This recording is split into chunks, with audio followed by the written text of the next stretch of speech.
11 février, Matthieu chapitre 26, versets 6 et 9, chapitre 27, verset 14. Pendant ce temps, Pierre était resté assis dehors dans la cour intérieure.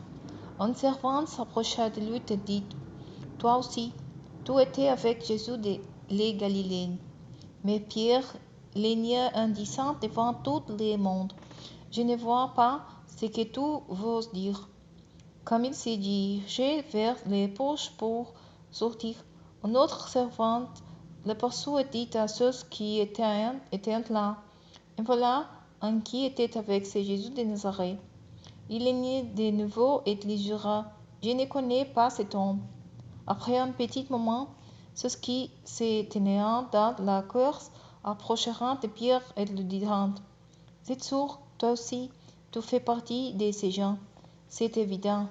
Il suffit d'entendre ton accent. Alors Pierre se mit à dire: « Je le jure, et que je sois maudit si ce n'est pas vrai. Je ne connais pas cet homme. » Et aussitôt un coq chanta. Alors Pierre se souvint de ce que Jésus lui avait dit: « Avant que le coq chante, tu m'auras renié 3 fois. » Il se glissa dehors et se mit à pleurer amèrement. L'aube s'était levée.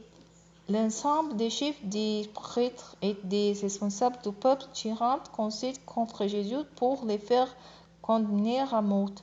Ils le firent lire et le conduisirent chez Pilate, le gouverneur, pour le remettre entre ses mains. En voyant que Jésus était condamné, Judas, qui l'avait trahi, fut pris de remords.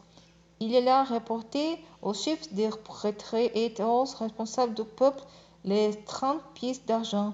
Il leur dit: « J'ai péché en livrant un innocent à la mort. » Mais ils lui répliquèrent: « Que nous importe? S'il te regarde. » Judas jeta les pièces d'argent dans le temple, partit et alla se pendre. Les chefs des prêtres ramassèrent l'argent et déclarèrent: « On n'a pas le droit de verser cette somme dans le trésor du temple, car c'est le prix de sang. » Ils tirèrent donc conseil et décidèrent d'acquérir avec cet argent les champs du potier et d'en faire un cimetière pour les étrangers.